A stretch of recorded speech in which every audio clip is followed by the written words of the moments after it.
Welcome for lunch today. We have a wonderful program. My name is Brian Rogers, and I serve as president of the Jesse Helms Center. And I'm thrilled to partner with our friends at the Vandenberg Coalition. So we're going to get started a little bit with our program, then we'll have lunch served and get to a main panel that I think you'll find engaging. The Helms Center, for those maybe not know where that is, we're about 70 miles west of here along Highway 74 on the way to Charlotte in a little town called Wingate, North Carolina. And it was formed in 1987 when Senator Helms deeded his personal Senate papers to Wingate College, now university. Our mission is simple. The Helms Center exists to promote our nation's founding principles that Senator Helms advanced throughout his career.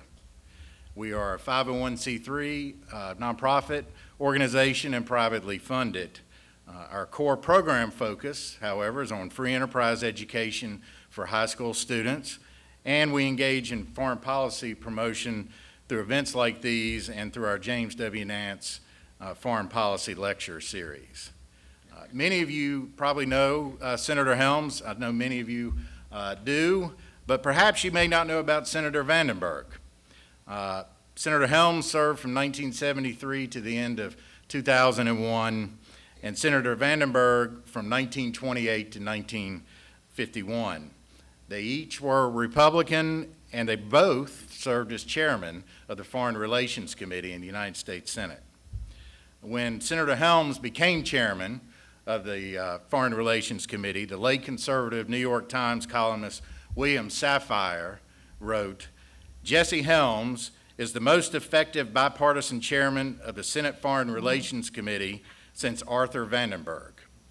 Let us see if he gets the credit for statesmanship that he deserves from a striped pants establishment that has so long underestimated him." Last November, when I was visiting some folks in Washington, D.C., I had the opportunity to meet with Carrie Filipetti, who serves as the executive director of the Vandenberg Coalition. We learned about each other's organization and agreed to explore areas where we could partner. This past August, we connected again and created a wonderful program for you today. The purpose is to give you insight into this debate among our center-right friends on what America's foreign policy agenda should be as it relates to next year's presidential race. Carrie is an accomplished foreign policy expert. Prior to this role at Vandenberg, she served as Deputy Assistant Secretary for Cuba and Venezuela in the Bureau of Western Hemisphere Affairs and the Deputy Special Representative for Venezuela at the U.S. Department of State. From 2019 to 2020, she also served as a senior advisor to the Havana Incidents Task Force, where she was responsible for coordinating an interagency effort to address the causes of unexplained health incidents affecting U.S. personnel. Prior to these roles, Carrie served as senior policy advisor for the United States mission to the United Nations, where she advised former U.S. Ambassador Nikki Haley on issues related to counterterrorism, the Middle East, and the Western Hemisphere. Carrie graduated with a degree in religious studies from the University of Virginia, both a Jefferson and Eccles scholar, quite impressive there. And a great sidebar about Carrie, she also volunteers as an EMT at her local fire department, a true selfless public servant. So please join me and welcome Carrie Filipetti to Pinehurst.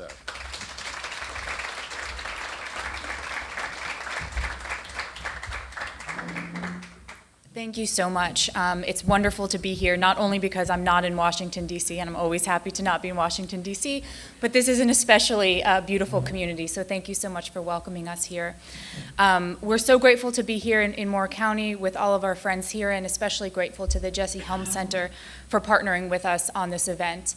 As Brian mentioned, both Senator Helms and Senator Vandenberg, for whom the coalition is named, believe strongly not only that America is safer when America leads, but also importantly that our foreign policy should reflect the wills and goals of our citizens. And so that's the ultimate aim of the Vandenberg Coalition, is to generate an American foreign policy that is of, by, and for the American people, and also ensures a future that is safer, more prosperous, and more free. So we're thrilled to be here today for our panel discussion, American Crossroads, National Security and Foreign Policy in the 2024 election. I don't know how many of you watched the presidential debate last night, but it was very clear that foreign policy is top of mind. It actually took up more than half of the conversation last night. And that's relatively unusual in a presidential cycle. We often don't see foreign policy so front and center. But right now, the United States is currently facing a growing threat from Europe with Russia's continued war of aggression in Ukraine, to the Indo-Pacific with China's encouragement of a potential invasion of Taiwan, to the Middle East, where the October 7th terror attack sparked a war between Israel and Hamas that Iran and its proxies not only supported, but are now expanding with attacks against American service members across the region.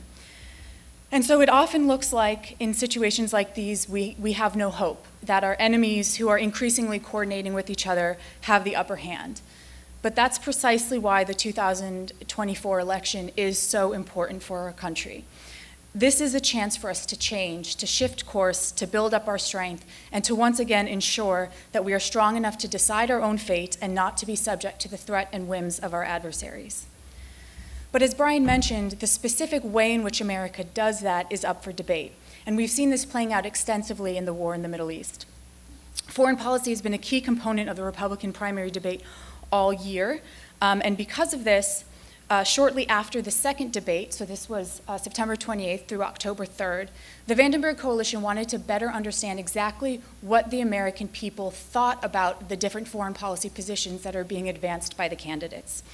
So we conducted a foreign policy poll in Iowa and one in New Hampshire as well.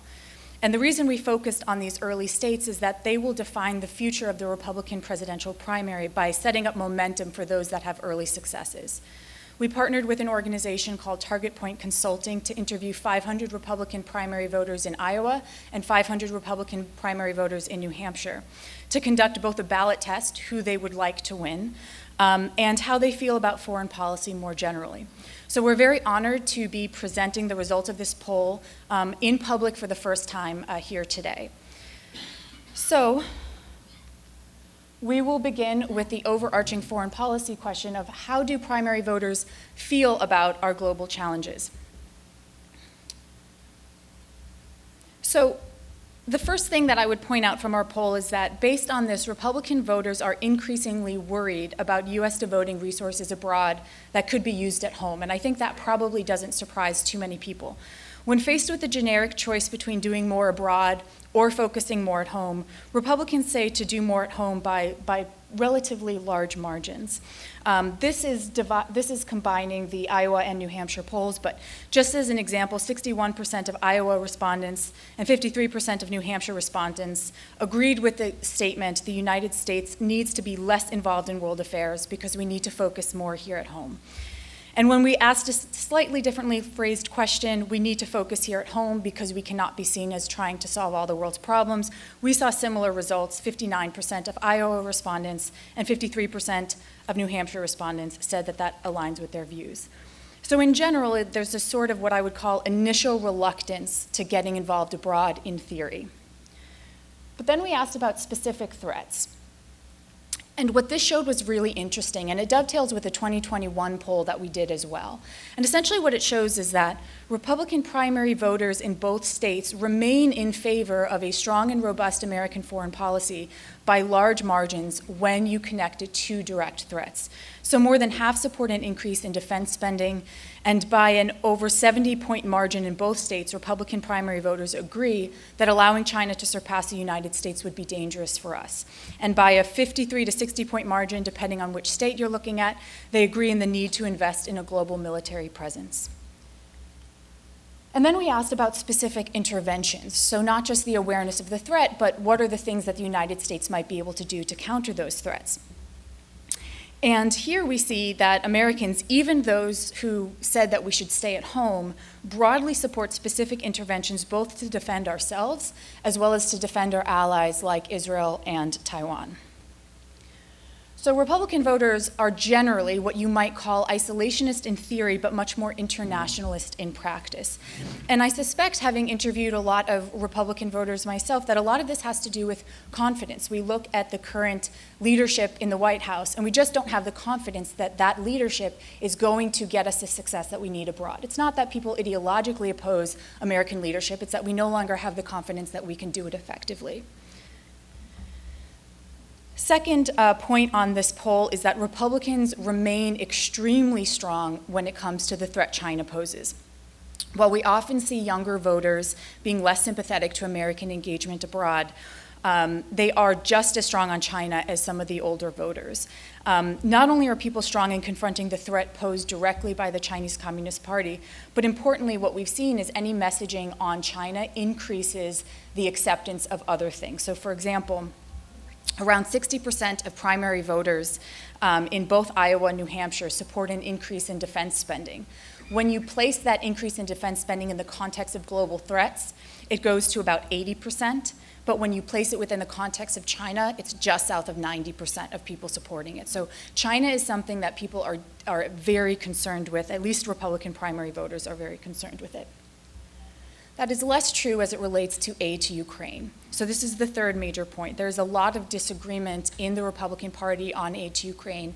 And in the Q&A, we can speak about some of why that is, as well as how that breaks down based on support for different candidates or identification with different movements within the Republican Party. But broadly speaking, based on our poll, a small minority supports continued military aid to Ukraine. And for those of you who have been tracking the polls closely, often it's the reverse. I think it's because our poll specifically asked about military aid as opposed to military and economic aid, where there's slightly less support. But when breaking this down along candidate preferences, we see a really clear divide. So 36% of people who said that they would vote for Donald Trump in the primary support military aid to Ukraine. 52% of DeSantis voters support military aid to Ukraine. 83% of Haley supporters support military aid to Ukraine. And really shocking to me, 98% of Chris Christie voters support military aid to Ukraine. So when asked an open-ended question about why they continue to support aid to Ukraine, most voters in favor of aid noted the threat posed by Vladimir Putin to our interests, the potential for emboldening a Chinese invasion, and the need for stability in the world. By contrast, those who were opposed to continued aid to Ukraine were primarily focused on the need to fix things at home and some concern on not having confidence in where the funds are going. And so once again, that suggests to me a sort of lack of confidence in American leadership rather than a commitment against supporting Ukraine in its efforts to push back Russian aggression. The last trend that I want to raise is one that involves younger voters. Here we see a very interesting trend.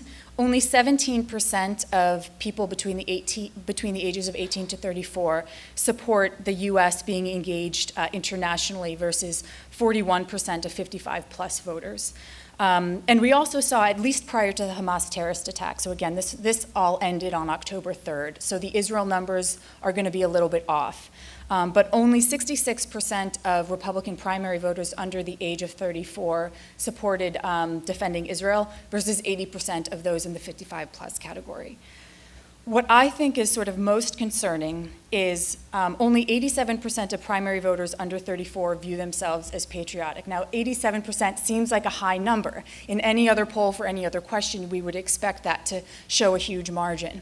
But compare that to 96% of the overall Republican voter, primary voter population. And so that drop of about 10 points is fairly statistically significant. So once again, it goes back to the sense of confidence in our leadership. The younger generation has not necessarily had the same types of examples that the older generation has had, leading America through major crises, World War II, the Cold War, et cetera. So this is something for us to pay really close attention to as we consider the various directions our party can go in. And so lastly, I'll share some interesting points on the ballot test. I'm not going to run through the specifics of who they said they would vote for, because there have been much more recent polls since our results, and ours more or less dovetailed with the most recent Iowa and New Hampshire polls. But I did want to mention that we did ask this, which is, when it comes to the Republican primary, what best describes your current view? And what we were asking was, how locked in are people for their current candidate right now? And obviously, former President Donald Trump leads in the polls by somewhere between 40 and 55%, depending on which polls you're looking at. So we were asking, how locked in are you with Trump? How locked in are you against Trump? And who's movable? And what we see here is, interestingly, there was an almost equal split in both Iowa and New Hampshire in each of these categories. So what that means is about 50% of primary voters in at least those two early states are still movable in either direction, so either for Trump or for another Republican candidate. So I think there's a little bit more sort of movability than we've seen in other polls, at least reflected in this poll. So just overall, what this poll emphasizes is a Republican Party that's still really working out key questions about America's role in the world, about how the threats against our allies affect us, and how to best confront the growing alliance amongst our adversaries. It shows a Republican Party committed to deterring Chinese aggression, but unsure about the best role that we have in Europe. A party deeply worried about national security, but questioning how to best protect it, whether that's through showing strength enough to deter our adversaries, as Ronald Reagan and in many respects Donald Trump did, or whether that's stepping back and retreating from the world, focusing only on the threats once they reach our shores. And I would say both of these are born from a desire to avoid unnecessary entanglements and a divergent belief as to whether the most effective way to do that is to address the threats before they reach us, or inwardly, so as to not invite aggression abroad. Our namesake, Senator Arthur Vandenberg, is known as an internationalist. He was one of the chief legislative architects of NATO, of the UN, of the Truman Doctrine and the Marshall Plan when he was head of the Foreign Relations Committee. But he was not always that way. And in fact, prior to Pearl Harbor, he was a committed isolationist. He did not want us to get involved in World War II. And Pearl Harbor happened, and he said, quote, "Our oceans have ceased to be moats which automatically protect our ramparts," recognizing that now, no matter how much we wanted to avoid engagement abroad, it was asking us to come in, and that we could not neglect our duties abroad. And I think ultimately we're in a similar moment of looking at what America's future can look like. Unfortunately, under President Biden's leadership, at least as it relates to foreign policy, we've seen promises that America is back turn largely into promises into a future of America in the background. At almost every turn, it feels like we're ceding territory to our adversaries, Russia, China, and Iran. We've seen the Chinese Communist Party taking over global supply chains, including the materials that we need for our own national security. For us to produce our own ammunition relies on the Chinese Communist Party. Cyber attacks, counterfeit products, and pirated software now coming from the Chinese Communist Party cost us potentially as much as $600 billion every single year. And at the same time, the increasing threat of a nuclear Iran has attacked American bases in the Middle East now 41 times since October 17th of this year. And of course, there's an emboldened Putin blasting his way through Ukraine. There's really this broader alliance of dictatorships that's all coming together and bringing us closer to the brink of war. Rather than retreating into the background and letting our nation, other nations decide for us, we believe that we should determine our own national fate. Whether in today's interconnected world, the preferences of any nation, whether it's the United States, China, or someone else, will determine our future economic and national security. At the Vandenberg Coalition, we believe that it should be our own. So the 2024 election is how this future will be decided. That is precisely why I am so thrilled that we're here today with you to talk about this important conversation and the splits within the Republican Party as to how to address these challenging threats. So I will now turn it back to Brian to introduce our keynote speaker. Thank you very much.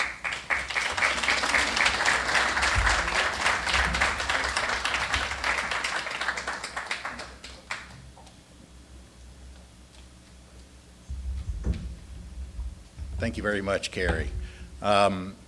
So before I introduce Secretary Wilkie for you all today, I thought I would give an invocation because they're going to serve a lunch for you all. You're hungry. I know many of you are, so we're going to do that. So if you would bow your heads, please. Our gracious Heavenly Father, we so blessed to live in a country where we can have debate and live free, and we pray for our leaders, even those we disagree with, that you would guide over our country, and we just pray for a safe environment for all in a world of turmoil. So bless the food we're about to eat, and bless these men and women that are about to speak, and provide us with wisdom and in their important work. In Jesus' name we pray, amen. All right. You can go around me.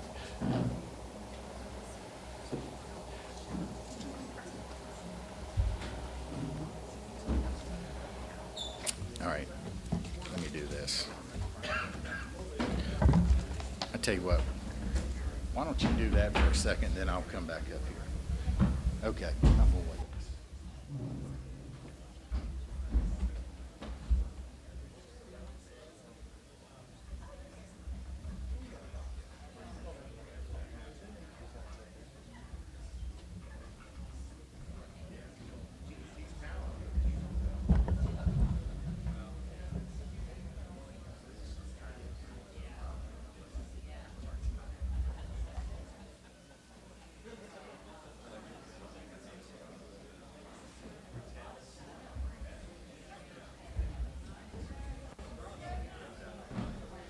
All right, so they are starting to serve lunch, and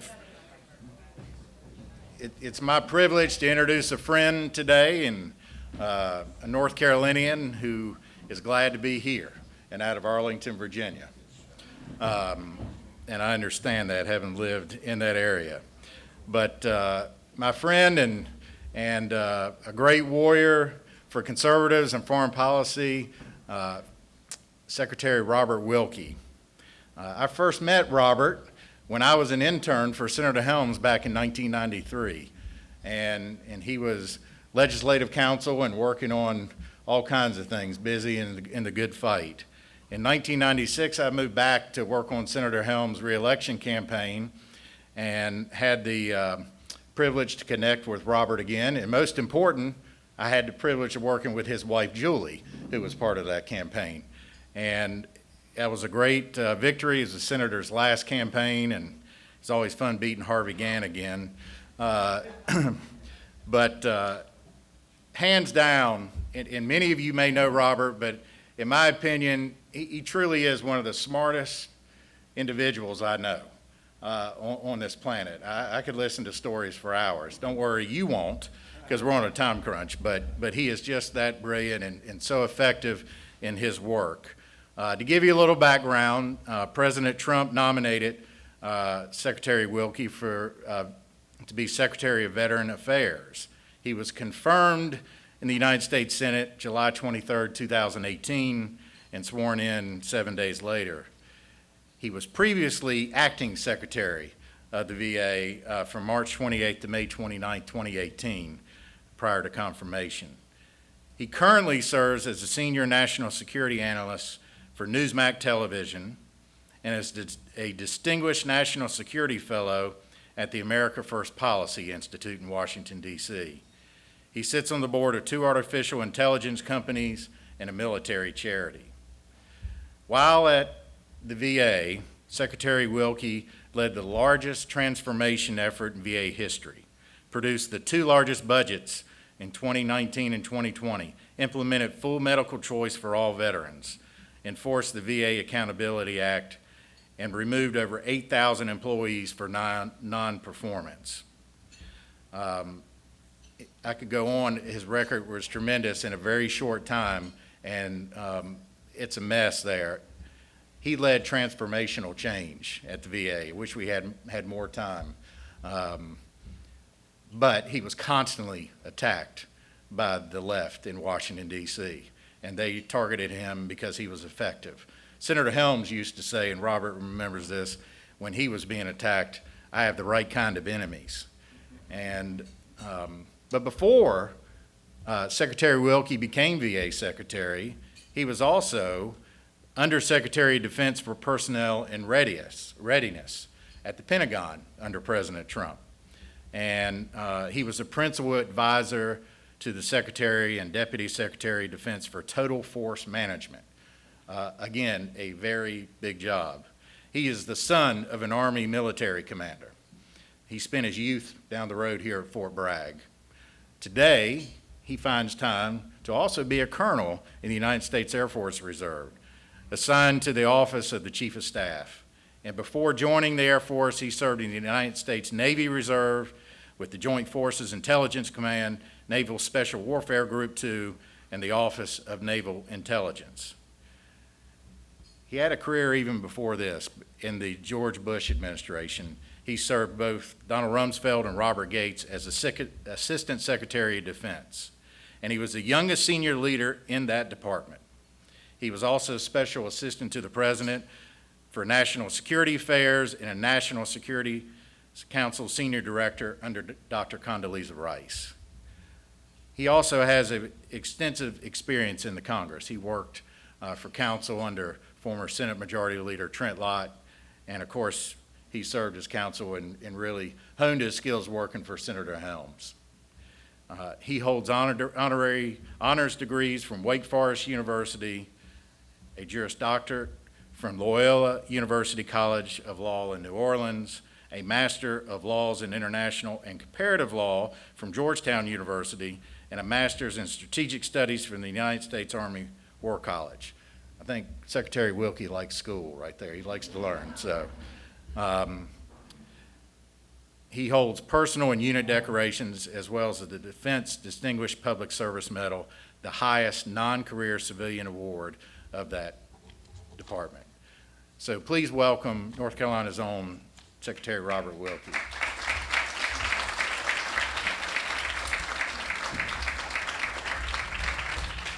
Thank you, Brian. By the way, my university is Woke Forest. I'm so happy to be home. I want to take a personal moment here. There's several people here who've been an important part or an influence in my career. Folks, I started with Jesse Helms. First of all, there's Wayne Boyles. He's the third United States Senator from North Carolina. No one did more for the people of this state than Wayne Boyles did in his time working for Senator Helms. Elizabeth Webster, whom I worked with in Senator Helms's office, and was another beacon of decency and commitment to the people and the founding principles of this state. And Dina Vandenberg, whose father, not only ambassador to Romania during the dark times of the last years of Ceausescu's regime, but a family of beacons for freedom. And then the folks I'm here with, Amy Mitchell, Carrie Filipetti, who have stood tall. And then there's one other, and I don't mean to embarrass him, but in 40 years that I have been in and around public life, there has been no one who has stood taller, not only for this nation, but for our friends and allies across this globe, serving Reagan, Bush, and Trump, and someone who is a sentinel of freedom, and that is Elliott Abrams, and it's my honor to be in the same room with him.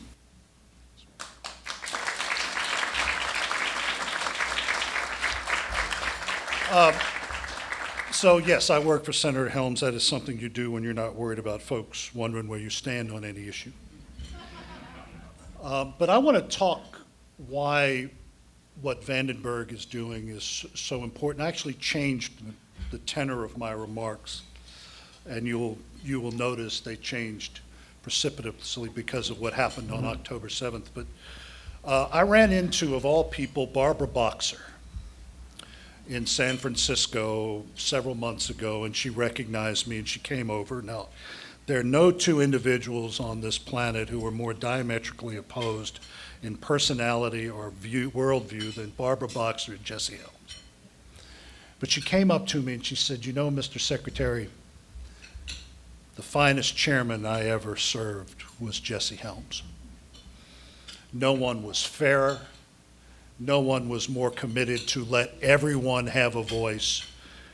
And she said the one thing that distinguished him from all other chairmen, there have been 6 State Department authorization bills passed in the last 50 years.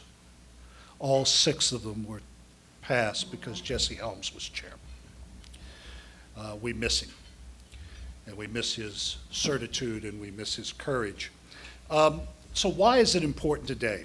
I often say that we live close to the most important piece of road in the United States of America, North Carolina Highway 24. North Carolina Highway 24 connects 40% of the United States Marine Corps to the world's largest military installation at Fort Bragg. And I said Fort Bragg.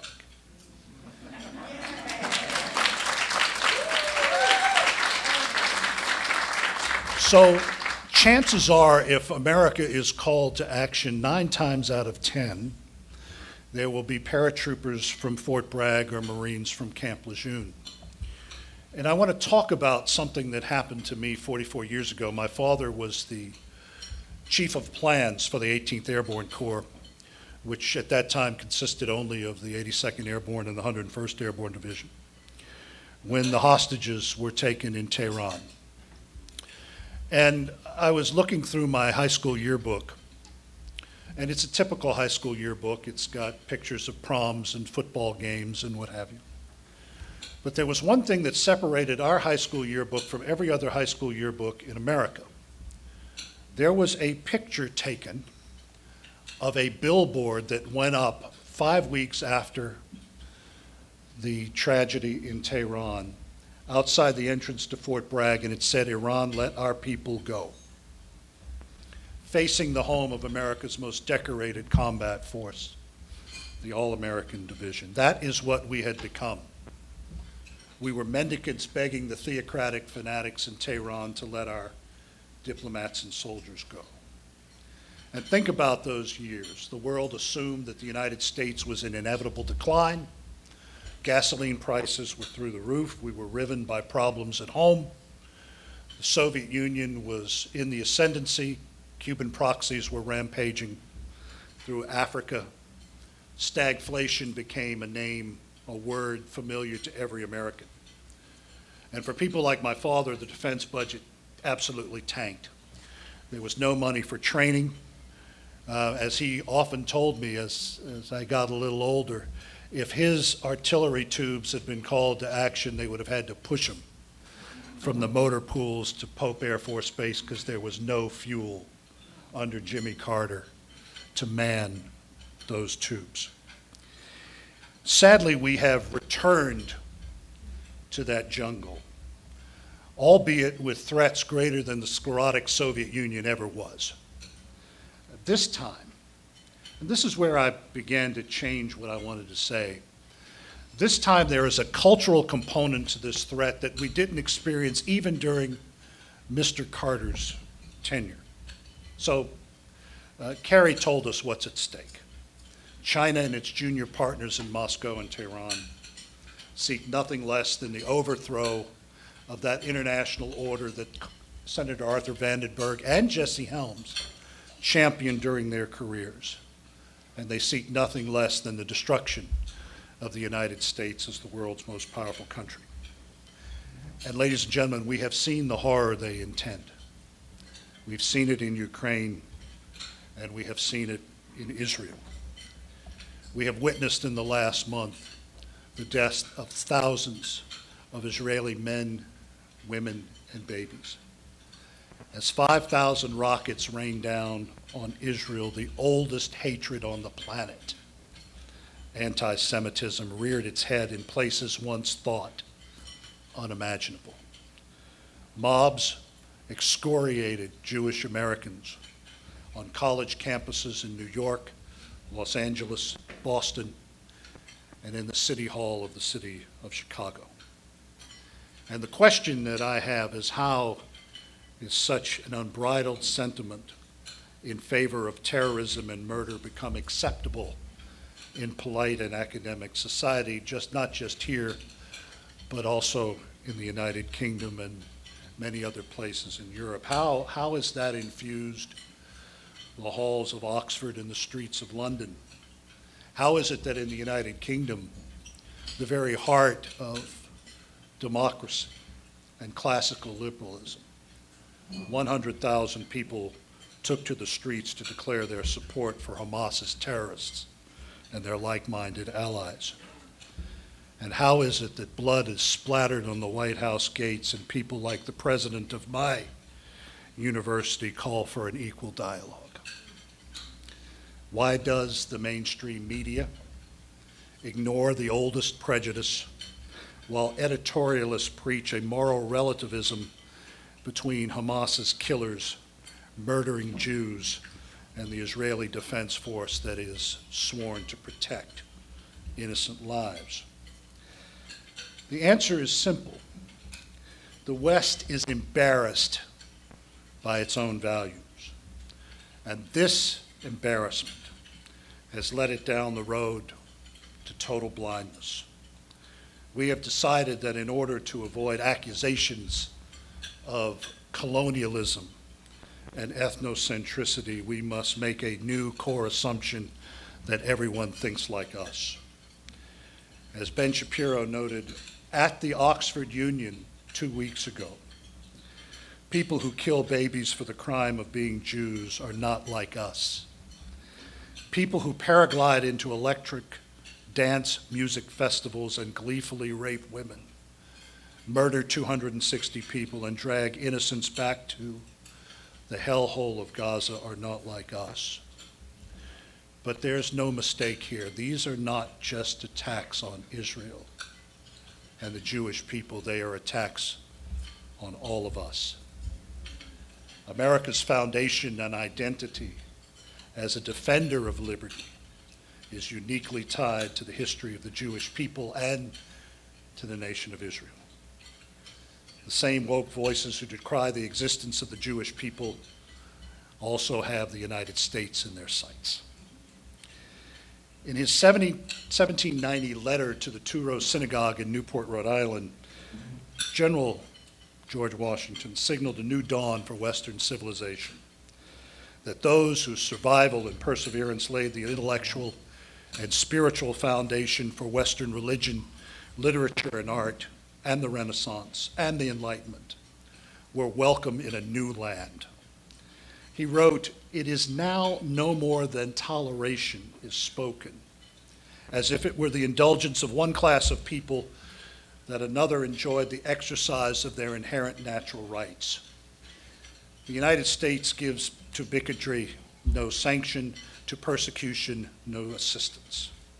May the children of the stock of Abraham who dwell in this land continue to merit and enjoy the goodwill of the other inhabitants of this land, while everyone shall sit in safety under his own vine and fig tree, and there shall be none to make him afraid."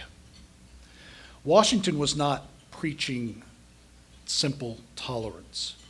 He was calling for revolutionary acceptance.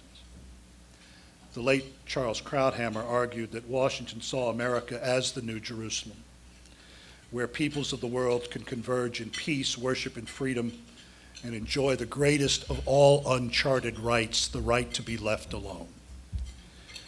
Harry Truman took up Washington's charge that the United States was built upon the foundations of freedom erected by the Jewish people, in saying that the fundamental basis of this nation's law was given to Moses on the Mount. The fundamental basis of our Bill of Rights comes from the teachings that we get from Exodus, from Isaiah, and St. Paul. Since the reestablishment of the Jewish state, one force after another has tried to push Israel into the sea. The late Chief Rabbi of the United Kingdom, Lord Jonathan Sacks, had it right. The Jewish people, by their very being, constitute a living protest against a world of hatred, violence, and war. But the drive to genocide has never been about Israel alone. It is about Jews on every continent, and it is about us. So we must stand against the savagery of the mullahs. If we don't, what has our country become? This is not a Jewish issue. This is a question for all of humanity. If we don't stand, if we don't proclaim the greatness Is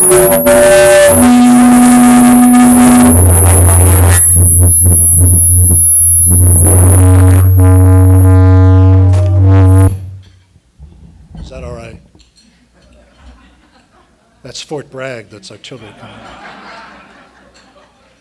But if we don't stand and proclaim the greatness and goodness of the American nation, one day they will come for us, and there will be new billboards on Bragg Boulevard. I want to thank you.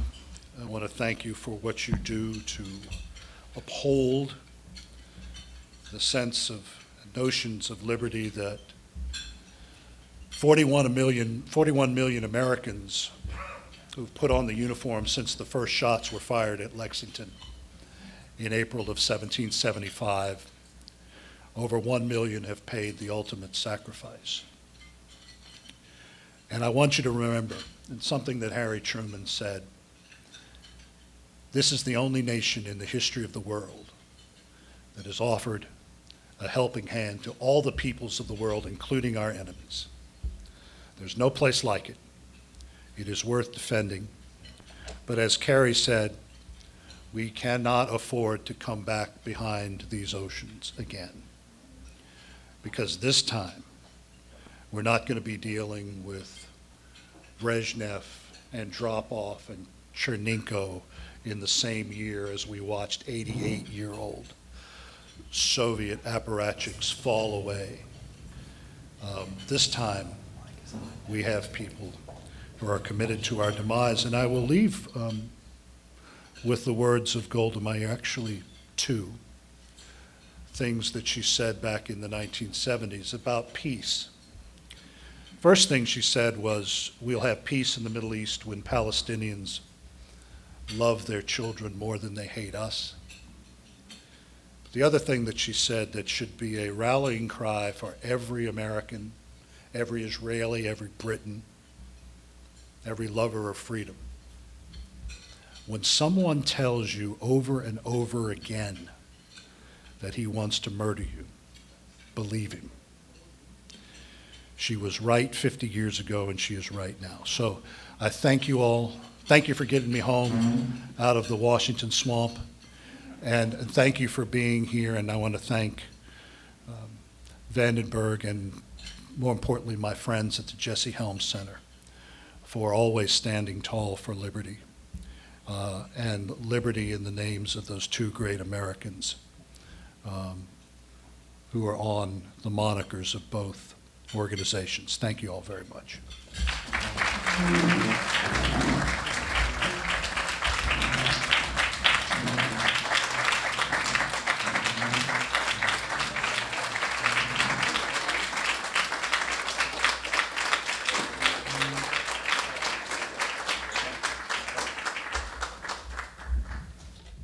Thank you, Secretary Wilkie. If you will, just continue enjoying your lunch. We will set the stage for our panel discussion. We have a busy agenda. We're so glad you're here. One other story is I was at a junior varsity football game against the sadly named Terry Sanford High School.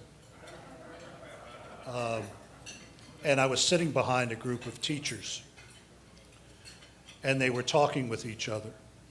My sister-in-law knows them, our history teacher, Judy Shelton, and several others.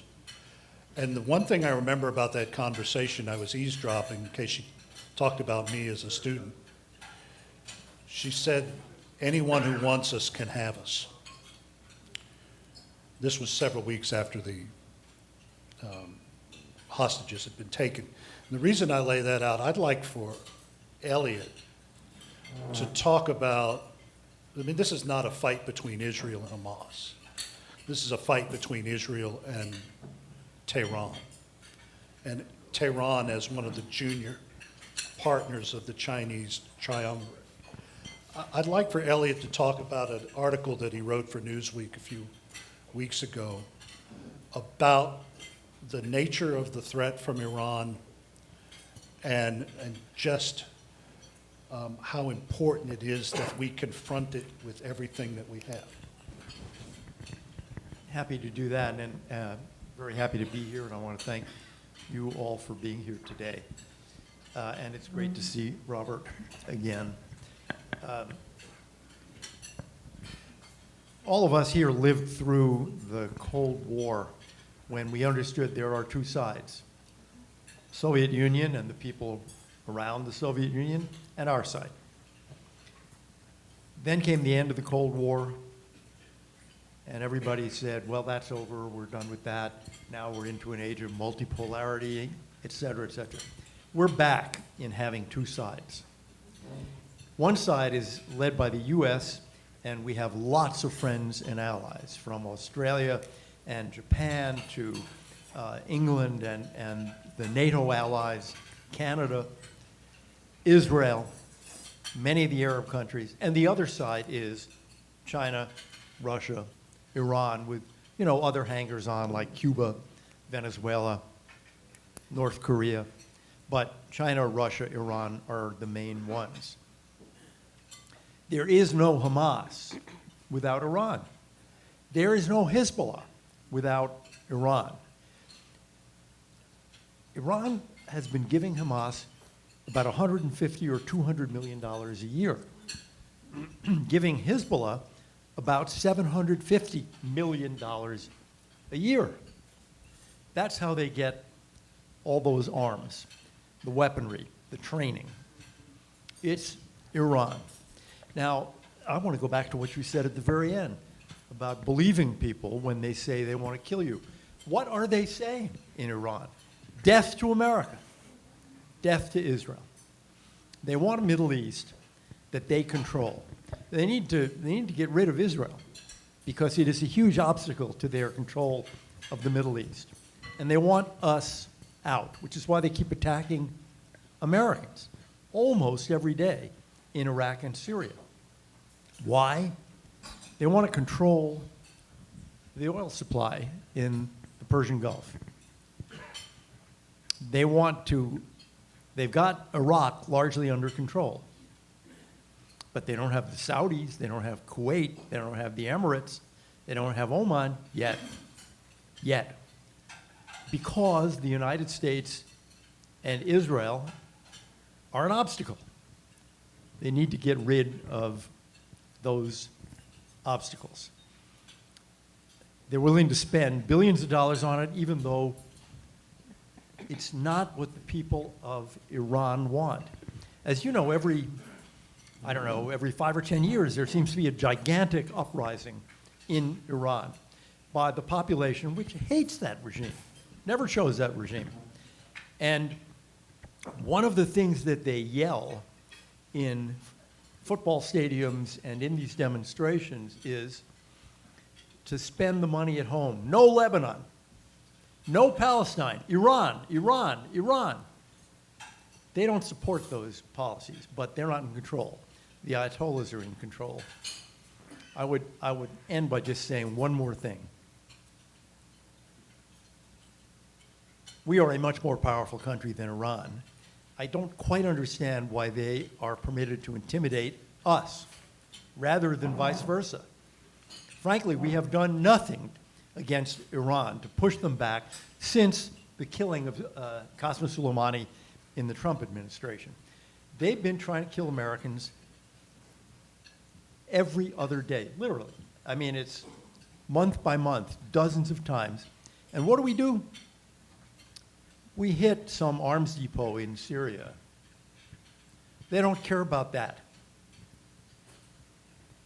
We need to say to them, the time for attacking Americans is over. The next attack, and God forbid you should kill an American. This is what we said at the end of the Trump administration. We're not attacking proxies. We're attacking you. And once they come to believe that, they will stop. Absolutely. Absolutely. I want to build on what Carrie was talking about with Amy and Carrie. I've bemoaned the emerging trends particularly in the House of Representatives amongst Republicans that tend to an isolationist view of the world. Do either of you think that the attacks on Israel can actually move those elements within our party who want us to pull back, who don't see, I mean, we have people in the House who think Putin's a nice guy because he stands next to a paid operative who also passes as the Metropolitan of the Russian Orthodox Church. We have several members who talk about that. So, Amy and Carrie, do you think that what happened on October 7th can change the debate within the party? I'll start with Amy. You're giving us the hard question, going straight for the House. You know, Senator yeah, Helms, yeah. wait a minute. I'll tell you what Senator Helms told me in my first meeting over there in the House, and I apologize if any of you are related to members of the House. He said, and I of worked course, in the House. Of course, Senator Helms told me, son, when you walk over there, you take 2 steps down physically and socially. So I was in the House during the Tea Party movement. Actually, I've never been in the vaunted halls of the Senate, who always lords it over the House. But I would say, you know, I'm going to go back to what one of our old bosses constantly said and reminded not only the American people, but his staff every day, and that was President Bush. And he said after 9/11, this can be a home game or this can be an away game. And what I think all of us need to realize is it's not so much the House. The House has its problems. It is this administration. They have not communicated well on why we need to support Ukraine. They have been weak in the response to what is happening to Israel. The president came out very quickly, very solidly. He was praised across the media, saying, you know, that was the strongest speech on Israel we have heard in 40 years. And then immediately, members of administration started walking that back. There have been listening sessions at the Department of State for staff who are upset by what's going on. No, you are being paid by the taxpayer to do a job. This is not a therapy session, right? But that is the state of our government right now. And we cannot we cannot equivocate at this point in our support to Israel, to Ukraine, because our enemies are watching. And I think in the House, going back to your question, they are starting to finally come to this realization. The question that they are facing, though, is how do we do this because we have such problems at home? And that is where a major focus are. We have problems at the southern border. We have high inflation. I live in Florida, great state. I pay $40 for like a salad, some orange juice, and a couple other, like little treats every time I go to the grocery store these days. And that is tough, and that is the reality that Americans are facing.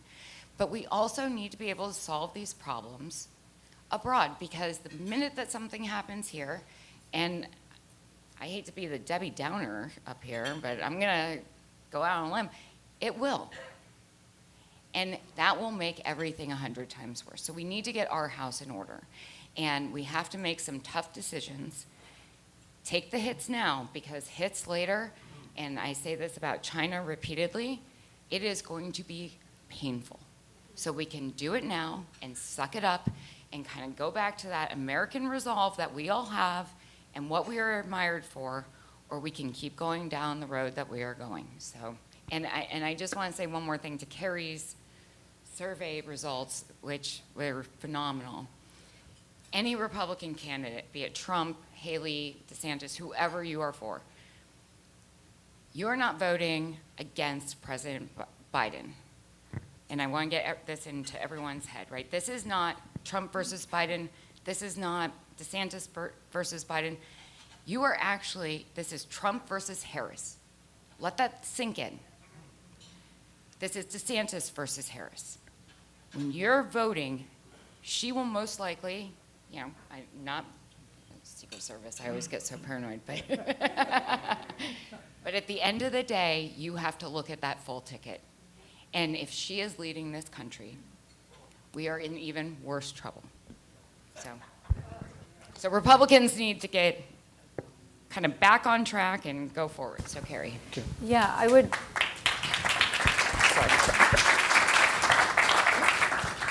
Getting feisty up here. I would say it's nice to be like with a friendly crowd when it's not always the case in Washington, D.C. So I would say a couple of things to your question, Secretary. So I do think that more people are beginning to realize, at least within the Republican Party, but I also think within the Democratic Party, that these threats are all interconnected. You know, Ambassador Haley has recently put out a few op-eds about that specific issue, that this is not about Israel versus Hamas. It's not even just about Israel versus Iran. It's about the sort of free world versus the unfree world, right? This is about Iran, Russia, China, terrorism, et cetera, against Western civilization, quite frankly. And so I think that the attacks on Israel made that very, very clear as to the nature of the threat. And so I am optimistic that we're starting to see, and you even saw this with Speaker Johnson, who initially voted in favor of aid to Ukraine, then was consistently against it, but more recently had indicated a sort of willingness to consider it now in his new leadership position. I do think that some of that stems from the October 7th attack and sort of recognizing what's at stake here. And I think part of that is because most Republicans who have been pushing for a more isolationist view, there's many who are just, you know, always going to be, well, there's a few that are going to just always be isolationist. There's many others that just saw isolationism as potentially, like Senator Vandenberg did at one point, a way of preventing attacks on American soil.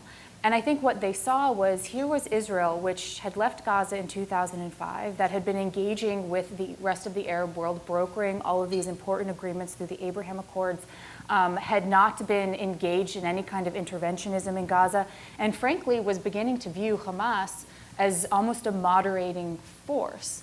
And then they were attacked as directly as you can possibly imagine. People make the comparison between 9/11 and October 7th. As a New Yorker, 9/11 was one of the most sort of traumatic days of my life. But think about the difference in sort of like the personalization of this. This was people going into people's houses. This was a very different type of an attack, both equally terrible, both committed by the same ideology against the Western world. And so I think what's happening is a lot of Republicans who have been worried about interventionism are realizing that those who are pushing for a stronger leadership role for the United States abroad are not doing that because we want war. We're doing it because we want to prevent war. And what we have seen is that the reverse of that, it's the isolationism that no matter what its intentions are, and some of those intentions are very good, no matter what its intentions are, it invites aggression. We were the, I think it was, and Secretary Wilkie can correct me if I'm wrong, or Elliott, I'm sure both of you know this off the top of your head, but in 1939, the United States had the 17th strongest military in the world. We were just under Romania. We were not inviting aggression by any sense. We were doing everything we could to avoid it. And yet we were still attacked in 1941 and lost, over 2,600 people. The same thing, September 11th, 2001. People look at George W. Bush now and they say, they'll use this term neocon, warmonger. Well, think about what he was running on. He was running on what we call a Jacksonian platform. He was running on education. He was running on healthcare. He said he did not want to be involved abroad. And then what happened? We were attacked. And he responded in precisely the same way that President Trump would have responded if we were attacked, right? He fought back. And so what people are beginning to realize, I think, with October 7th is that we need to defend ourselves by building up our own strength, by deterring aggression, because that Ronald Reagan peace through strength mentality actually has been borne out throughout history. I think that's absolutely on target. I'll go back to the cultural aspect one more time with Elliott. I was asked a lengthy question yesterday on national radio about the neo-Buchananites. And I wouldn't call them neo, I'd just call them Buchananites. And it was fascinating to me because my answer was that, and I've known Pat Buchanan a long time, it's interesting that his great hero, Thomas Jefferson, believed in two things. He believed in liberty and commerce. And the commerce aspect of that was that America had to have a presence on what Jefferson called the global commons.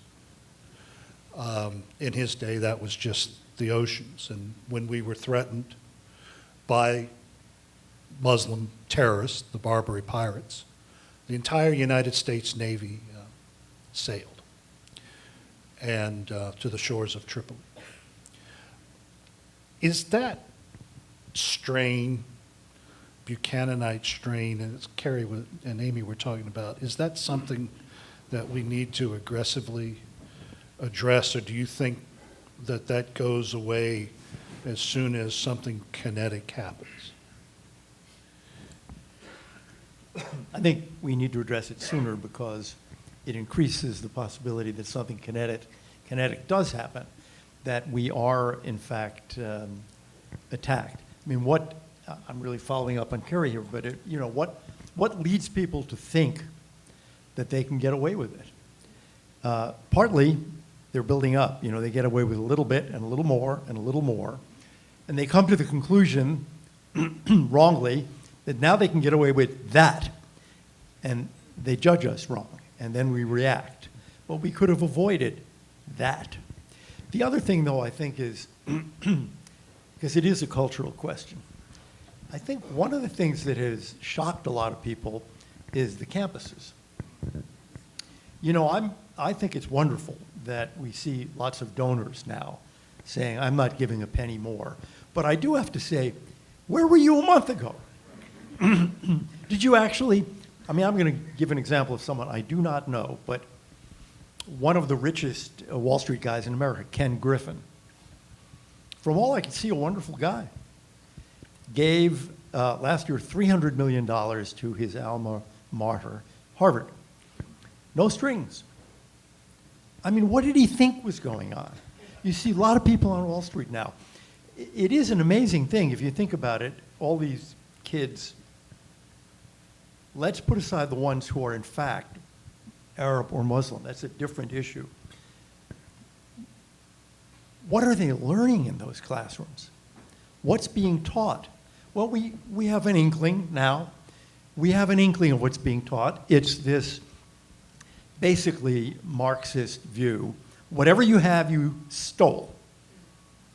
That's how you got it.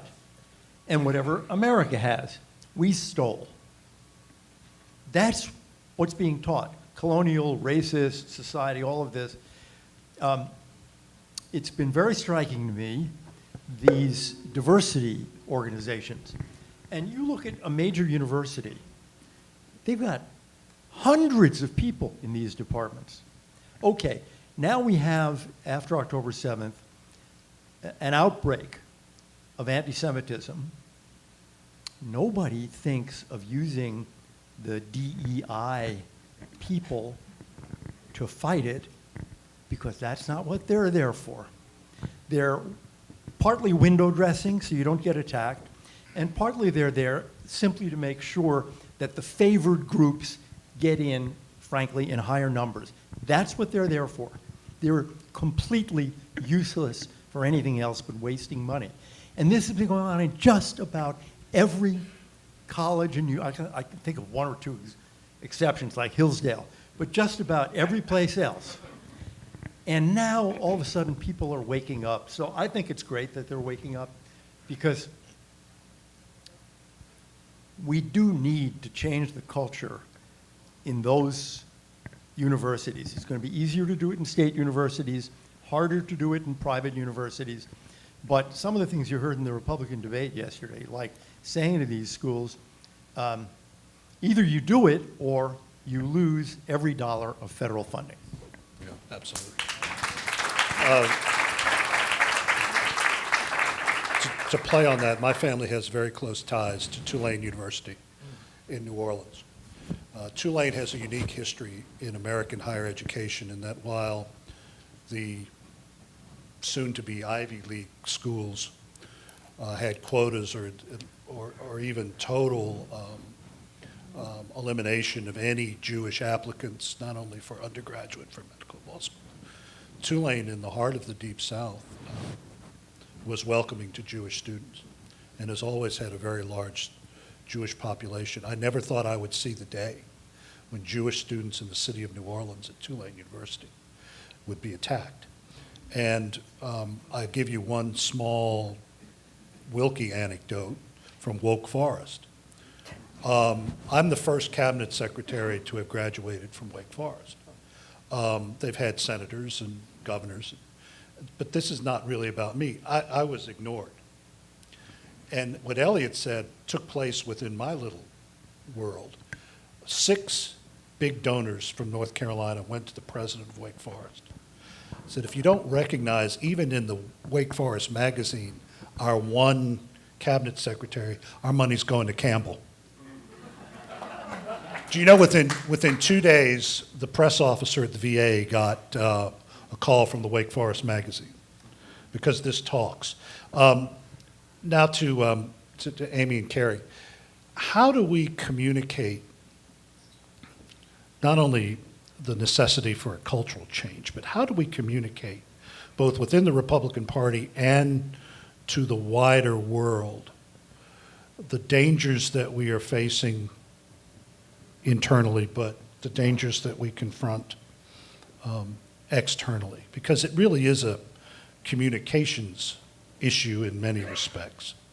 How do we turn that tide? And I'll leave you with one quote from, of all people, Trotsky. But he was very direct, and he was living in New York at the time. He'd escaped the Tsar's secret police, and he said, you may not be interested in war, but war is interested in you. How do we communicate what you all have seen here and what you see on a daily basis? Yeah, well, so first of all, I think part of what's happening in our society, I remember when I was growing up, my mom used to repeat the same phrase to me over and over again. I subsequently learned, while she is brilliant, it was not her quote, it was from G.K. Chesterton, and it said, we should be open-minded, but not so open-minded that our brains fall out, right? And I think that's what I always think of when I'm looking at the university environment, right? They've actually undermined everything that universities were meant to promote. Freedom of speech, civil discourse, philosophical inquiry, the idea of a scientific process. And I think actually where a lot of things went awry was during the protests in 2020 and 2021 being sponsored by the Black Lives Matter movement. One of the things that we kept hearing was a rejection of the idea of data in favor of anecdotes. Right? All of a sudden, it wasn't what the data was saying, because the data was racist. What mattered was what we would talk about, this quote, lived experience, right? And so if a single individual said, this is how it happened, this is what it means, then you had to believe that no matter what the data said. And what that has ultimately resulted in, unsurprisingly, is a total rejection of the concept of truth and facts. And that's actually what we're fighting here. That's actually what we're working on preserving here. It's actually something that I've seen the left fighting against for quite some time. When you think about, the idea of the trans movement, for example, this idea of are there genders or are those socially constructed? And so there is a scientific basis there. And you can make different political judgments based off of that, but there is a scientific basis. And so we've been rejecting that concept for many, many years. So it shouldn't surprise us that it's now happening as it relates to Israel and the Palestinian conflict. But I would say what we need to do is retake the concept of truth and retake the concept of facts. I think we need to restart a sort of civic education. When I was growing up, we had this marginally. I don't really see it anymore. It started with sort of the attacks on the Pledge of Allegiance, and now I don't see anybody doing it. and creating a sense and cultivating a sense of patriotism and commitment to the values of America, whether they're being achieved correctly or not, right? The idea of pushing for a more perfect union, that's always been our objective. And you can have serious disagreements with how we operate as long as you're committed to the idea of constantly pushing towards that progress and that change. And unfortunately, that's what we've lost. And so I do think one of the things that we need to do communication-wise is we need to re-implement, civic education in our culture. We need to be comfortable with patriotism. This is why I was so worried about the trend with younger voters no longer being patriotic. And I think, as Secretary Wilkie said, we shouldn't be apologizing for our own values. One of the communications things that we need to do a better job of is making it clear, as we struggle so much here at home, we do need to acknowledge that we need to understand that people are, obviously, the other day I bought a tea, just a hot tea, which is, what is that, 80% water, right? It was $6.20 in Washington, D.C. And I almost was like, I'm not going to take it. But $6, think about that, and think about the gas prices, and think about, so when people are struggling with things at home, it makes sense for them to question, why should the money be sent somewhere else? And I think we need to make the case that it is affecting us here. China is a core reason why we are losing this culture issue, because they are teaching our children through TikTok and through other systems the opposite of the values that we hold in the United States.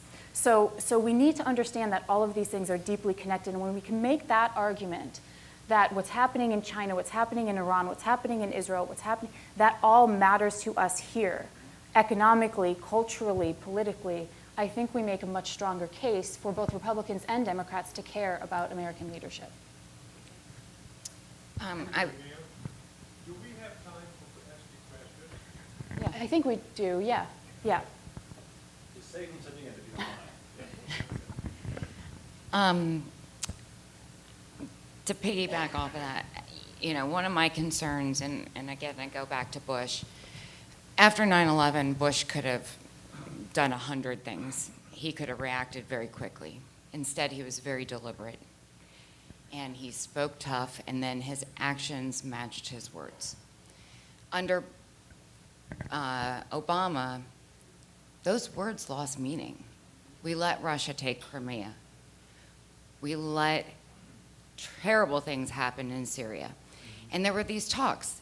We have these red lines. The United States has this red line, don't cross this red line. And Elliott just alluded to this. And our adversaries would say, let me see what happens if I just tiptoe across there. And Trump reinstituted some of those red lines. But this administration, and I feel like I'm getting super political, so I'm sorry. I've been on my best behavior today. I know, it's so... I haven't mentioned the senator from Delaware. Oh, he's the president. That's right. From Delaware. It's so hard, isn't once. it? Anyway, it started with Afghanistan. And I have a firm belief that this is why this president's poll numbers cannot go up, because what he did in Afghanistan went against everything that is embodied in our culture, in our nation, and in ourselves. It was a visceral reaction, I think, across the board in Americans that we would do this. And this new world order can't be a race to the bottom. We can't let our adversaries define where we are going and then, have this tit for tat. We have to have really clear standards in this, and we have to have red lines that matter. And as we let those red lines be crossed, and they are being crossed every single day right now, as we've alluded to, 41 attacks. And our answer is, it's kind of like Desert Storm 1, right? Like very strategic attacks. And remember back in the late 90s, we had Osama bin Laden, and we instead chose to bomb a pharmaceutical factory in northern Africa. And so I think part of the cultural issue is our words don't matter anymore. And I experienced this at the State Department. I think Carrie will back me up. You've got all these diplomats running around saying, oh, but if we're just nice to them. let's have another talk. And we're going to see this next week when Biden meets Secretary General Xi in San Francisco. It's going to be the same song and dance. And those photos will go back to China, who will disseminate them to people that don't wish us well around the world, basically saying we are now begging, prostrating ourselves at the feet of the CCP. Yeah. To the campus issue, I just wanted to say, to Elliott's point, my biggest concern, the donors should yank every single penny, and the federal government should too, but there was a video last week of a Jewish student at Harvard that got surrounded by this mob. And it went viral on, Twitter, whatever. Not one person that took those videos, everyone instead took a video. Not one person around them stood in and helped him. And to me, that is our biggest danger, is this apathy that has swept this country, where it goes back to say, this isn't my problem. I gotta step back. Well, we saw that, to Carrie's point, we saw that very clearly in 1939. And we saw it throughout. And what was the result? And we are full circle, so. Yeah, absolutely. I just want to add one thing to that. We hear this, now we hear from university presidents and deans, well, we all believe in free speech. You can't say to these students that they can't speak these words. These are the college presidents and deans who last week were saying, but that's a microaggression. What are the words you can't say? You can't say America at Stanford. America, the word America, is a microaggression. These are the same people who have been walking on tiptoes about the language that we use because we might someday offend. But now, all of a sudden, they are defenders of free speech when the free speech is about supporting terrorist murderers. So it's a fraud. It's just a complete fraud. Well, when Elliott's Secretary of State, he's going to create an American desk at the State Department. That would be the only way I think that Carrie and I would ever go back to the State Department, just as an FYI. I want to get into a little more, a little deeper conversation about America and how we stand with alliances. I actually have an interest, I think, a strange view of where we stand, particularly in the Pacific. And Elliott mentioned it briefly. China is surrounded by nations with 5,000-year memories of Chinese aggression. I've always said that before my children have children, we'll be back in Cam Bay. In my lifetime, the Vietnamese fought a war with China, one of many that they fought through the ages. But if you look at, as Elliott was pointing out, South Korea, Japan, the Philippines, Vietnam, China and India, China is surrounded by people who hate them. So in the sense of alliances dedicated to one thing containing China, we're probably stronger there than we are in most places on the planet. How do we take advantage of that? And in addition to that, how do we go about reestablishing ourselves in places like where you were working under Trump, places like South America, Central America? I know that's a long-winded question, but I'm worried about our own hemisphere. I'm actually more worried about that right now than I am about friends in Asia. Hard question. First, American willpower. That is, people have to believe that we will be there for them, that they will be good allies of ours, but we'll also be good allies of theirs. Second, we need to be the arsenal of democracy again. You mentioned the defense industrial base. I mean, we have let it rot. And now we see it. The easiest example is howitzers, 155s. We don't have enough. We're not building enough. Okay, there's a crash program. That's a very good thing. We need to reshore some of the things that have been done either in China or in other unfriendly countries. And we need to bring them some home, and others, move to friendlier countries. It's just beginning. There's a disinvestment in China happening, and people are beginning to move production, for example, to India. Now, that's a process. That's going to take a generation, but it has begun. We need to know, and our allies need to know, that in times of trouble, we've got what we need. We're producing what we need, from howitzers to chips to medicine, as we found out during COVID. So that I think is the second thing. Third thing, our military establishment is just too small. Everybody said this last night in the Republican debate, and they're all right. However you want to measure it, by the number of ships, by the planes we have and what kind of planes we have a powerful enemy here in China. And as you said, a much more powerful enemy than Russia, which had a decrepit economy. We need to believe in ourselves. I mean, if you go back 1970s, you had some of the leading economists saying that the Soviet Union would soon have a larger economy than we did, which was complete fantasy. Never got as big as Latvia's, did it? I mean, it's unbelievable. I mean, they were rotting from within. China's different, but this notion that China, you know, it's inevitable rise and they will have a larger, you now begin to see economists saying, well, I originally said 2020, but now I mean 2030 or 2040, and other economists saying this will never happen. This will never happen because their economy is beginning to rot from within.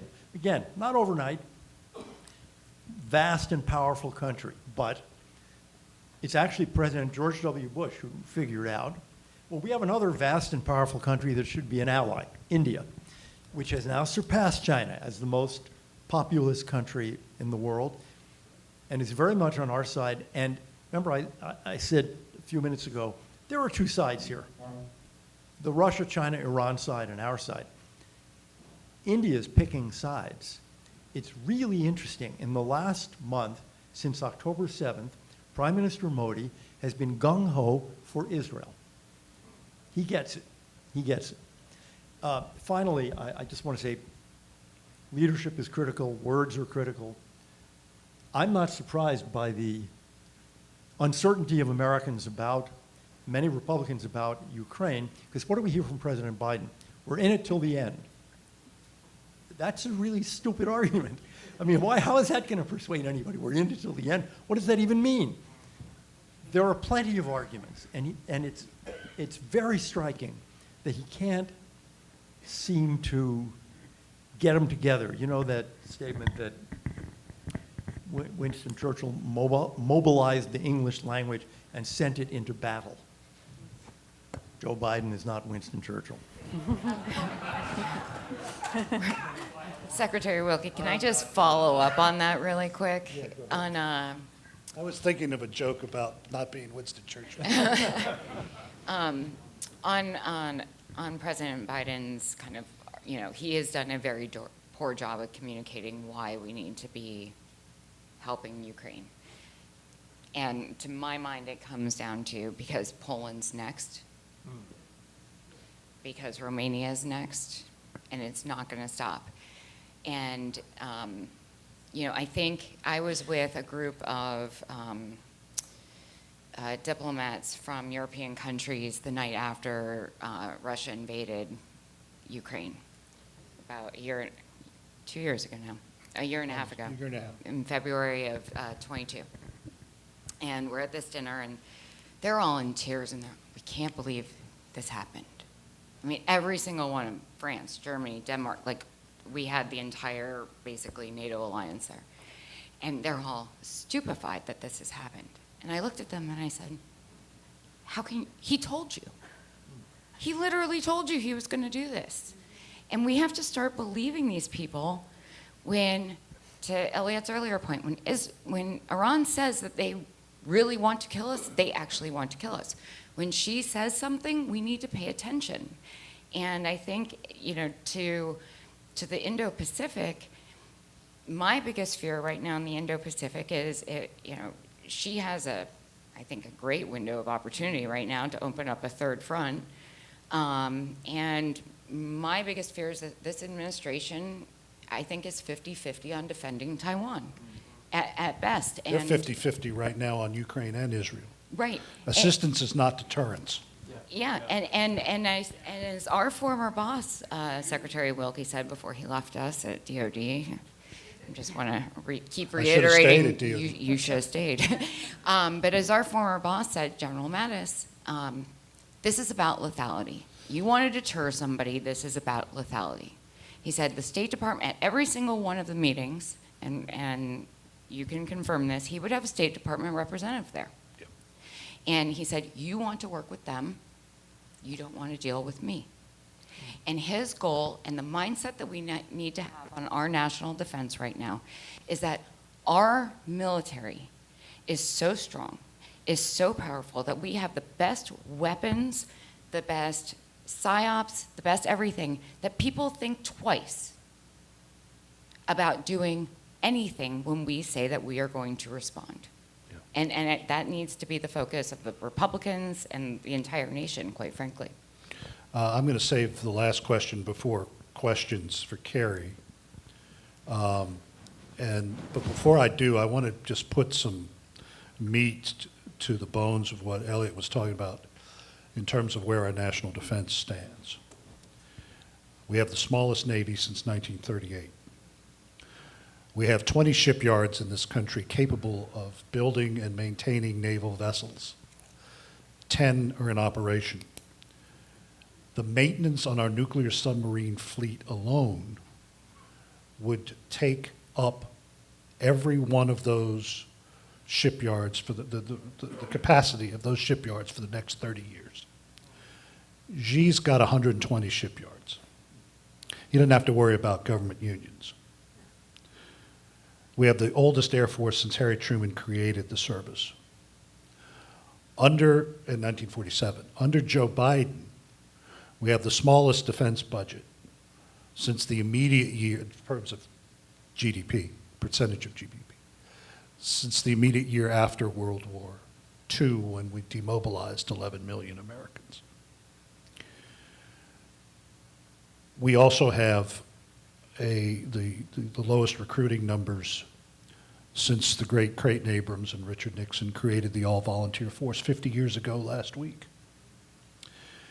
And this goes to Carrie's point. There needs to be a cultural reawakening. I grew up in a military where my father and his comrades knew they were fighting because we were the good guys, no matter where we were on the planet. As a colonel in the Air Force, I've been through mandatory extremism training. We're not, and I got up and left, and I was told that I couldn't, but I'm not a normal colonel. I said, go ahead, here's the name, take it down. But I listened to people talk about the United States being an oppressive nation. People on the payroll of the Department of the Air Force. People don't want to fight for something like that.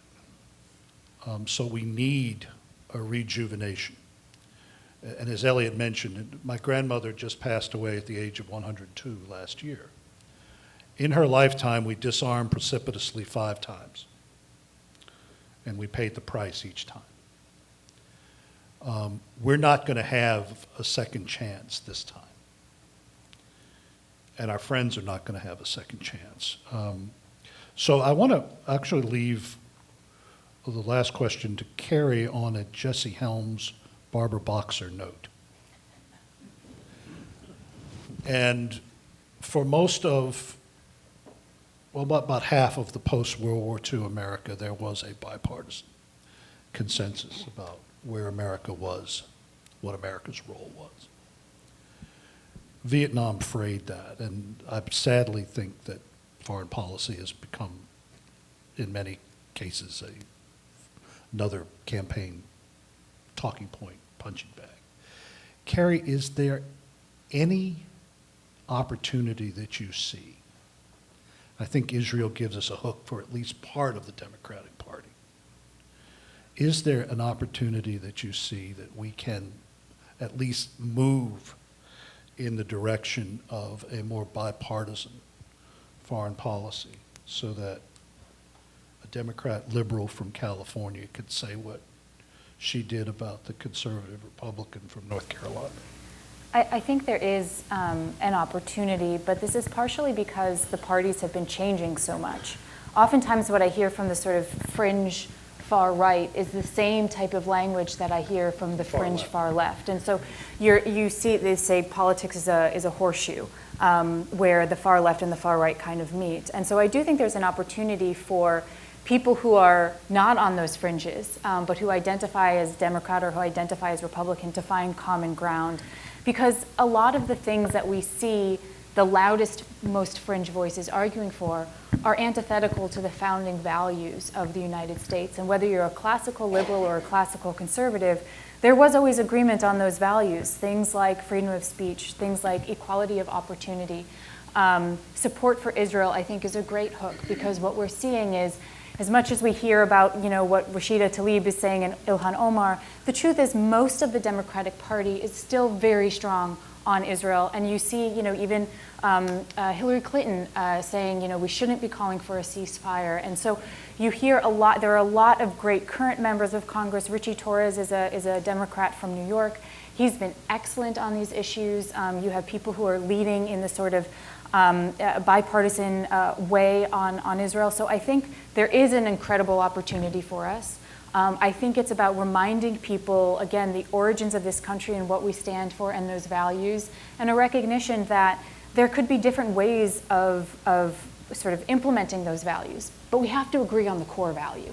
And I do think that most Americans, and when you get out of DC and when you get out of New York and you get out of California and you're with the heart of America, like we are here, I think there's probably much more openness to bipartisanship because we recognize that the founding of this country was based off of compromise. It doesn't mean that you don't have strong values yourself. It just means that you recognize that to get things done, you have to sometimes work with the other side. And that's what Senator Helms did. That's what Senator Vandenberg did. They were sort of called the loyal opposition. And I think that is a return to the founding principles of the United States that many of us in this room, I think, would profoundly support. So I think there is an opening. I think it's just challenging to recognize that that's most Americans because of social media and because of the mainstream media, which tries to promote the hyperpartisanship, and then it confuses senators and representatives to think that that's what their constituents want. And what the constituents want essentially is to be able to live our lives the way we want to choose to live them, and to not have the government interfering with that, with hyperinflation, with high gas prices, with things that are affecting us on a day-to-day basis. And I think Democrats and Republicans can agree on that.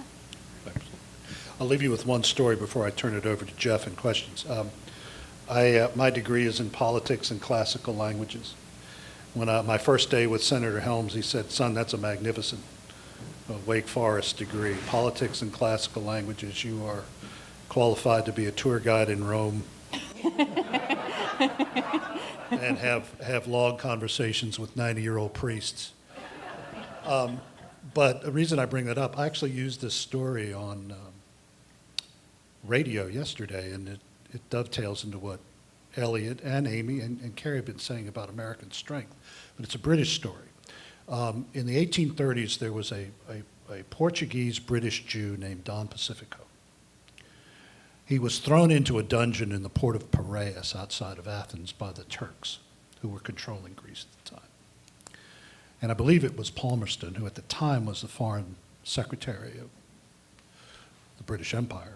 And he went to the floor of the house and he said, the three most important words are, and he used the Latin, Civis Britannicus sum, I'm a British citizen. And within a week, the entire Royal Navy showed up outside the port of Piraeus, and Don Pacifico miraculously was freed. I'm going to use Elliott's examples. Under President Trump, when Putin got out of his box, and I was still at the Pentagon when this happened, he was told once, do not get close to our forces in Syria. He didn't listen. 300 Wagner mercenaries disappeared in a red mist in the Syrian desert and Putin was in his box. The Iranians were launching missiles through their proxies, and also they were doing to intimidate our people in Syria, in Iraq. Through the Swiss, President Trump said, you have one warning. They did it again. The leader of the world's largest terror organization disappeared on a tarmac in Iraq on his way to visit the prime minister of Iraq. And they were in their box. That's the lesson. America is never at a disadvantage when America is strong and when there is principled leadership.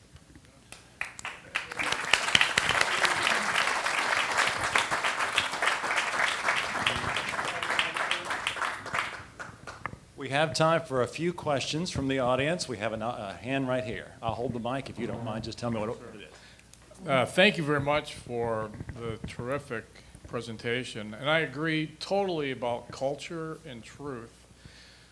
This is a truth question. So we're all talking about strengthening the United States, our military, our being able to respond. How do we do that when we're a debtor nation?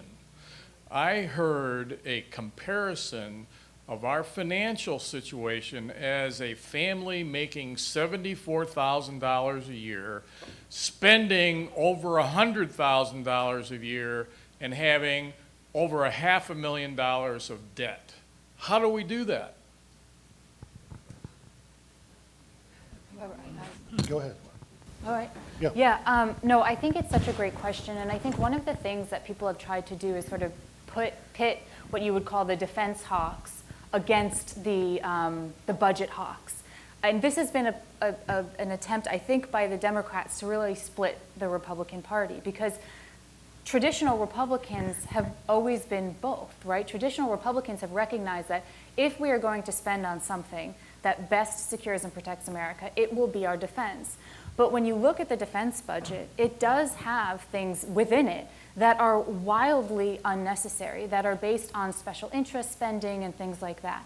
So what I think needs to really be done when you look at these conversations about, defense spending, it's always the people saying, to combat the strategic threat, we need to invest more. And then you have the other people saying, but there's waste, fraud, and abuse. And the answer is yes, to all. And that what we need to do is look at the defense budget. We need to cut the things that we shouldn't have. Probably we're still going to have to increase the top line overall to meet the threat raised by China. But then you have to look at the 76% of the federal budget that's non-defense spending. And that's where the root of it is. And unfortunately, and I'll just say it here because I think it's so important to actually give voice to, the only way that we can address the budget crisis we're in now is to look at entitlements. And it is so unpopular. You saw people dancing around it at the debate yesterday. That is the only way. If you zeroed our defense budget today, you would make no difference in our debt. And so we need leadership that will actually say that and make choices that will allow us. Yesterday in the debate, there were a few, Chris Christie, Nikki Haley, they both said this, and they pointed to their children who are in their 20s and 30s. I'm in my 30s. I know that Social Security that I'm paying now, I'm not going to get. No matter what, I'm not going to get it. I'm comfortable knowing that as long as they fix it. I'm okay knowing that I'm going to have to wait until a much older age to retire. And most of my sort of fellow age group are as well. So I think we just need to be honest about where that is. So I think the answer to your question is we need real leadership who aren't just looking at how they can get more votes, but are looking at how they can make America fundamentally safer and better. And once we have those leaders, they'll be able to address the budget issue and cut down on that spending while still maintaining a high top line for our defense spending, which we'll need to counter China. Now, I'll put that in perspective. Your elected representatives, through the 13 appropriations bills, vote on 22% of the federal budget. The other 78% is on autopilot. And no one wants to touch that third rail of American politics. To further answer your question, when we've had the massive defense buildups, for Woodrow Wilson, for Franklin Roosevelt, Reagan, we ventured into deficit spending because we could afford to. Unless those entitlements are taken care of, we don't have that reservoir again. I would argue that if we're going to be safe, if our country is going to be able to work with our friends to protect them, our defense budget needs to be where it has traditionally been in the post-World War II era, about 7 to 8% of GDP. Under Biden, it's the lowest since 1946. Okay, we got a question back here. Thank you very much. I want to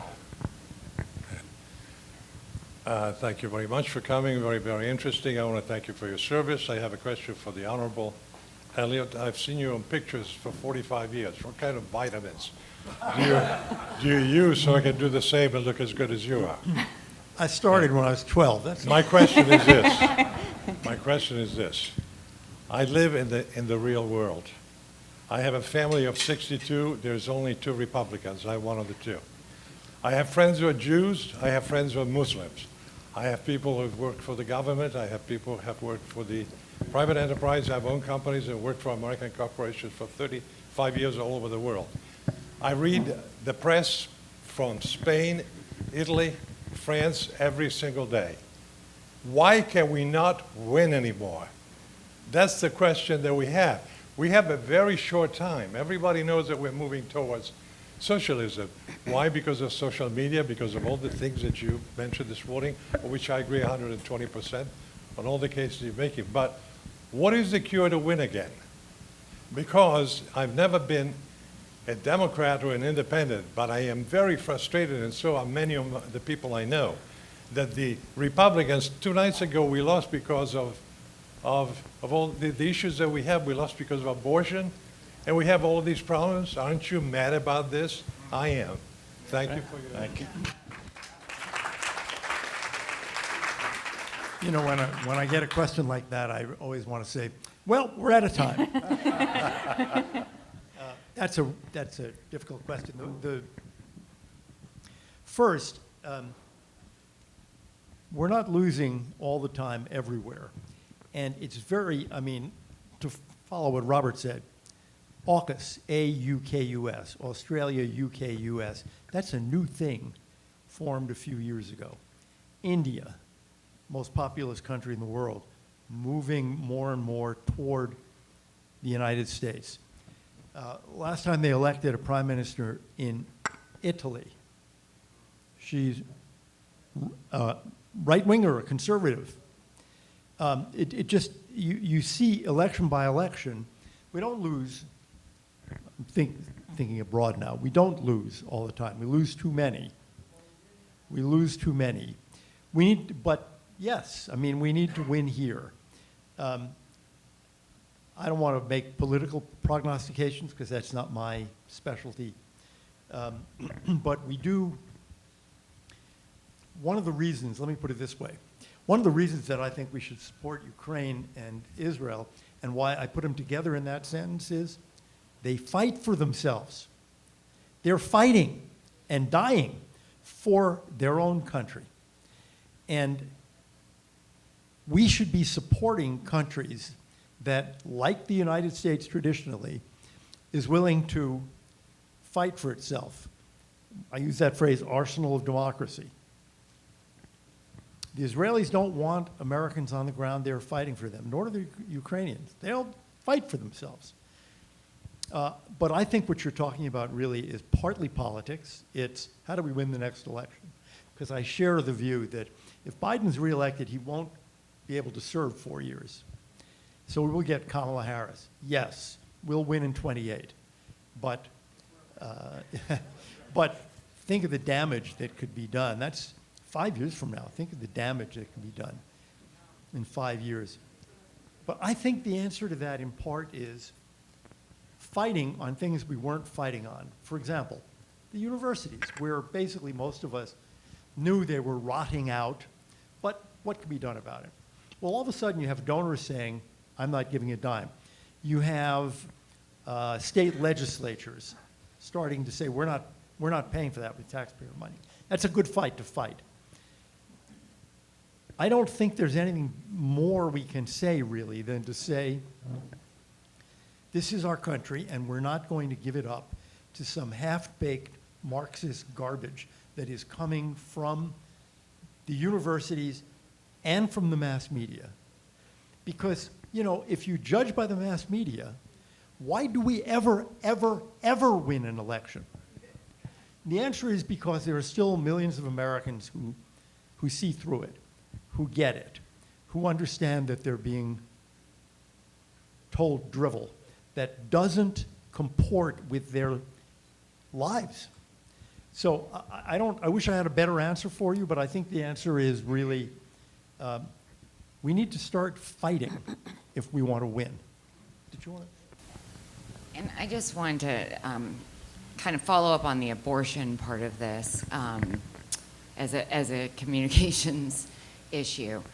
You know, it's been 40 years since Roe v. Wade, and many of my good friends, I'm sure many of all of your good friends, have been in that movement to get to Dobbs. And I think in their minds that was the end, right? Like, we did it.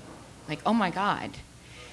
And they were caught flat-footed, not recognizing that what they wanted, it going back to the states as it should have been, that then there would be these fights in the states. And you can never underestimate the Democratic publicity machine in those situations. And we have let them, the right, when I say we, has let them take over the narrative and define what these fights are for. And I think it's important that everyone that's worked, I mean, I have dear friends who've worked lifetimes on this issue, and this has been their core issue. And we need to take back that narrative in order to put this issue aside. It has been decided by the Supreme Court. As you heard in the debate last night, it should, you know, but from a Republican conservative standpoint, this is a federal, you know, it's a federalism issue. It's now in the states. Oklahoma is going to go a different way than New Jersey and California, and that's the way it should be. And we might not agree or win 100% of the states, but we can't make it an election issue. Yeah. And that's where the Republicans need to get back on their front feet and take it off the ice. I got to give you one Jesse Helms story in response to that. And this goes to leadership and steadfastness. Wayne will remember this story. The New York Times, of course, Jesse always said today's New York Times lines tomorrow's bird cages. But they had launched just a vicious personal attack. And one of our colleagues, Elizabeth, John Mashburn, wrote this marvelous encomium in response to the New York Times attack that he wanted Senator Helms to send to the Gray Lady, and Helms looked at it. He said, "John, this is the best work you've ever done for me. But you have to remember one thing. I don't care what the New York Times says about me." And I think that kind of spine, that the New York Times is not reality, the Washington Post is not reality. This is reality here in the heartland of North Carolina, the heartland of America. And it takes a lot to say, I don't care, we've got to, we'll move ahead. And, you know, they hated Reagan. They hated Nixon. Who would they hate more than Richard Nixon? People forget, before Watergate. I mean, even during Watergate, I was looking this up yesterday, his approval ratings were higher than Biden's are now. And he topped out right after he destroyed George McGovern at a 72% approval rate. Nobody was hated more than Richard Nixon. It can be done. Okay, we have a hard stop at 1:30 because some of our panelists have a flight to catch. Let's give them all a round of applause, and thank you so much.